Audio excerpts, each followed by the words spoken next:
আজকে আল্লামা মামুনুল হক কারাগারে কেন? কত শাইখুল হাদিসরা কাচ্চি বিরিয়ানি খাচ্ছে 3 বেলা, মোরগ পোলাও খাচ্ছে, রোস্ট খাচ্ছে, বিরিয়ানি তেহারি খাচ্ছে।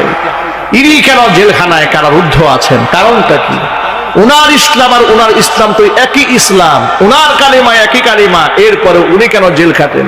কত হক্কানে আলেম ওলামা মাজলুম হন, জালেমদের রক্ত চক্ষুশূলে পরিণত হন। জসিমউদ্দিন রহমানী হাফিজাহুল্লাহ 10 বছরের উপরে বিনা অপরাধে কারাবরণ করছে। কথা বলতে হবে তো, ঠিক কিনা বলেন? আল্লামা দেলওয়ার হোসেন সাঈদী রাহমাতুল্লাহি আলাইহি কারাবরণ করে জীবনের শেষ মুহূর্ত পর্যন্ত কারাগারেই কাটিয়ে দুনিয়া থেকে বিদায় হয়ে গেলেন। কথা কন্যা ঠিক কিনা বলেন? মুফতি আমির হামজা তরুণ প্রজন্মের আলেম, ইয়াং ছেলে, আমাদের বয়সে কত ছোট, এরে আপনি প্রায় 2.5 বছর জেলখানায় আটকা রাখলেন। ছোট্ট রফিক মাদানী কি কথা বলেছিলেন? তিনি কি অন্যায় কথা বলেছিলেন? তিনি বলেছিলেন যে যে প্রধানমন্ত্রী আমার ইসলাম মানে না, আমি তাকে মানি না। তিনি কারণ নামও বলেন নাই, দলও মেনশন করেন না। উনি বলেছেন আমি ওই রাষ্ট্রপতি মানি না যে রাষ্ট্রপতি কোরআন মানে না। এটা কি ভুল না সত্য কথা? সঠিক নেবে ঠিক কথা? উনি কি কারো নাম মেনশন করেছেন? কোন দল মেনশন করেছেন? উনি আমভাবে কথা বলেছেন যে যত প্রভাব প্রতিপত্তিশীল হোক না কেন, কোরআন মানে না তাকে মানি না, রসুল মানে না তাকে আমি মানি না। এই তো বলেছিলেন।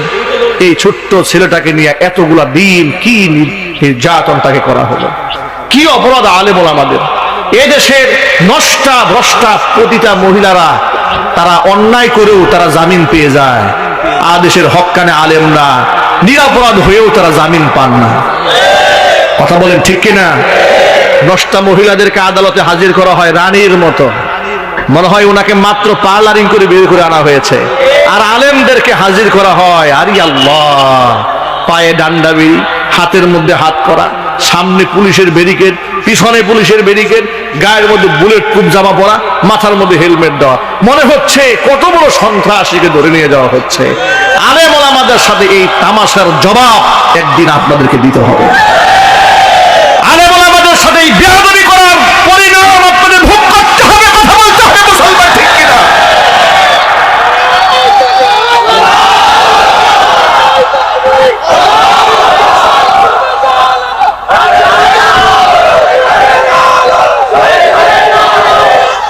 মনে রাখবেন ভালো করে, সৎ কাজের আদেশ যারা দিবে তারা কোনোদিন মানুষের শত্রু হবে না, কিন্তু অসৎ কাজ থেকে যে ব্যক্তি নিষেধ করবে তারা মানুষের শত্রু হয়ে যায়। 2018 সালে গাজীপুরের মাহফিল মঞ্চ থেকে আমাকে ধরে নিয়ে যাচ্ছে প্রশাসনের লোকেরা। আমার সামনে পেছনে গাড়িতে ব্যারিকেড দিয়েছে, মাহফিল স্টেজ থেকে আমাকে নামিয়েছে। আমি জিজ্ঞেস করলাম, ভাই কোথায় নিয়ে যাচ্ছেন আমাকে এইভাবে? বলে থানায় নিয়ে যাচ্ছে। কি অপরাধ? বলে কিচ্ছু বলতে পারবো না, উপরের নির্দেশ। কিসের নির্দেশ? উপরের নির্দেশ। থানায় গেলাম, ওসি সাহেবের সাথে কথা বলতে চাইলাম, দিচ্ছে না। বেশ কিছু সময় পরে সাক্ষাৎ দিল। আলহামদুলিল্লাহ, ওসি সাহেব খুব সম্মান করেছেন, আমি তার জন্য দোয়া করি। যাওয়ার পরে তিনি চা খাওয়ালেন, বিস্কুট খাওয়ালেন। আমি বললাম যে ভাই কি অপরাধ আমাকে ধরে নিয়ে আসছেন, একটু বলবেন আমাকে? বলে হুজুর আমিও কিছু জানি না, উপরের নির্দেশ। ওসি সাহেবও জানে না, থানার ওসি জানে না, আমাদের ধরে নিয়ে যেতেন। এই দুঃখ আপনি কার কাছে বলবেন? পৃথিবীর কোন আইন এমন নাই, এমন অসভ্য বর্বর দেশ দুনিয়াতে আরো 2-1টা আছে কিনা এটা আমার জানা নাই। ওসি সাহেব আমাকে বলে আমি জানি না, উপরের নির্দেশ। যাই হোক, থানার মধ্যে রাত্রে রাখলো, সকালবেলা কোর্টে চালান করে দিল। কোর্টে গিয়ে শুনলাম যে আমাদেরকে নাকি ওয়াজ মাহফিল থেকে ধরে আনে নাই, আমাদেরকে ধরে নিয়ে আসছে কোন জায়গায় বসে যেন আমরা ককটেল নিয়ে ষড়যন্ত্র করতেছি।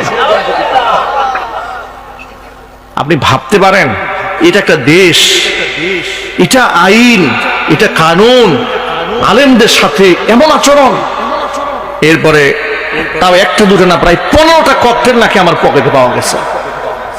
মামলা, অথচ আল্লাহু রাব্বিল কাবা এই 100,000 মানুষের সামনে বলছি, কথা রেকর্ড হচ্ছে, কোটি মানুষের কান পর্যন্ত পৌঁছে। আল্লাহর কসম করে বলি, জীবনে ককটেল এই চোখ দিয়ে দেখিও নাই কোনোদিন। যদি দেখতাম তার মনে একটা বুঝ থাকতো, দেখছি। যে জিনিস দেখলাম না, ধরলাম না, স্পর্শ করলাম না, মামলা খেয়ে গেলাম মাগনা। কথা কোন ঠিক কিনা? এই দেশের নাম বাংলাদেশ। এদেশের নাম কি? বাংলাদেশ। এটা হচ্ছে সোনার বাংলাদেশ। আলেমদের সাথে এই আচরণ এই দেশে হচ্ছে, ঠিক কিনা বলেন? এরপরে দেখেন, এরপরে আমরা আল্লাহ রব্বুল আলামিনের খাস রহমত, ষড়যন্ত্রকারীরা ষড়যন্ত্র করেছিল আমাদেরকে জেলখানায় বন্দী করে আমাদের কণ্ঠকে আটকায় দেওয়ার জন্য, ঠিক কিনা বলেন? আল্লাহ পাক আসান করেছেন, মুক্তির ফয়সালা করে দিয়েছেন। দুনিয়াতে পরীক্ষার সম্মুখীন আমিও হয়েছি, অসংখ্য আলেমরা হয়েছে। কি অপরাধ? পরবর্তীতে বাইদা বাই জানতে পারলাম যে আমি নাকি বয়ানে উস্কানিমূলক কথা বলি, এই জন্য আমাকে ফাঁসায় দেওয়ার জন্য সিদ্ধান্ত হয়েছে যে যে কোনো মূল্যে মিথ্যা মামলা টামলা দিয়ে আমাকে ব্লক করে ফেলবে, আমি যেন ওয়াজ করতে না পারি, কথা বলতে না পারি। কেন? ওদের অন্যায় যে জাতির সামনে আমরা বলে ফেলি, ওদের চুরি ডাকাতি বদমাশির কথা জাতির সামনে তুলে ধরি। মনে রাখবেন একটা কথা, আপনি আমাকে ব্লক করলেন, আমির হামজাকে ব্লক করলেন, মাহমুদুল হক সাহেবকে ব্লক করলেন, সবাইকে আপনি ব্লক করেন, আল্লাহর কসম বাংলাদেশের সমস্ত আলেমদেরকে যদি জেলখানায় বন্দী করা হয়, আপনি ইসলাম মিটাতে পারবেন না। এক মামুনুল হককে বন্দী করবেন, আল্লাহ শত মামুনুল হক তৈরি করে দেবেন। এক সাইদিকে বন্দী করার পরে সাইদি সাহেবের হিতাকাঙ্ক্ষী তার মতো গর্জন দেওয়ার মতো হাজারো সাইদি আল্লাহ জমিনে সৃষ্টি করে দিয়েছেন। কথা বলতে হবে, ঠিক কিনা? আপনি সত্য ঠেকাতে পারবেন না। ইসলাম তো আল্লাহ, ইসলাম তো কার? ইসলাম। আপনি কার সাথে লড়তে এসেছেন? আপনি কাকে ঠেকাতে এসেছেন? আপনি ঠেকাতে পারবেন না। ফেরাউন পারে নাই, নমরুদ পারে নাই, আবু জেহেল পারে নাই, আবু জেহেলের নাতিপুতিরাও পারবে না। সুতরাং এই বাংলাদেশে ইসলামের বিজয় হবে টুডে অ্যান্ড টুমরো, ইনশাআল্লাহ বলেন, ইনশাআল্লাহ বলেন। যুবকেরা আলেমদের হাতে হাত রেখে কাঁধে কাঁধ মিলিয়ে এক কাতারে শামিল হয়ে যেতে হবে। কোনো ভেদাভেদ চলবে না। এটা আলিয়ার আলেম, এটা কওমির আলেম, এটা হেফাজতি, এটা তবলিগি, এটা চরমনাই, এটা সরসিনা, চলবে না ভাগাভাগি। কোরআন সুন্নাহর সম্মানার্থে, ইসলামের সুমহান আদর্শকে টিকিয়ে রাখার স্বার্থে ব্যক্তিগত কোন্দল ভুলে গিয়ে মুনাফিক এবং বেঈমানদের বিরুদ্ধে মাঠে এক কাতারে শামিল হয়ে যেতে হবে। যুবকরা কি পারবে? ইনশাআল্লাহ। কারা কারা পারবেন? দু হাত দেখতে চায়।